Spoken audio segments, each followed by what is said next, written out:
আসসালামু আলাইকুম। আমার ছেলের নাম আকরাম খান রাব্বি। আমার ছেলে নামাজ পড়তে গেছিল শুক্রবারে 19 তারিখ, 10 নম্বর আগায় গেছে। ওদিকে ফ্রেন্ডরা বলছে চলে আসো, বলছে আমি একটু পরে আসতেছি।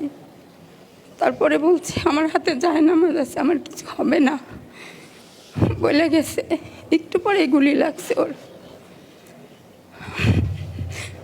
আমার ছেলে আর ফিরে আসতে পারে নাই। আপনারা সবাই দোয়া করবেন ওর জন্য। আমার ছেলের মতো মনে হয় আর একটা ছেলে নাই, আমার এমন মনে হয়। সব সময় আমার সেবা যত্নে নিয়োজিত থাকতো।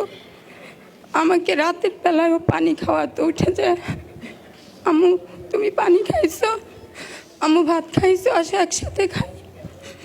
সারাক্ষণ আমার জন্য আমার ছেলে থাকতো। আমি সেই ছেলে হারাইছি। আপনারা সবাই দোয়া করবেন আমি যেন আমার ছেলেকে যেন জান্নাতবাসী করে।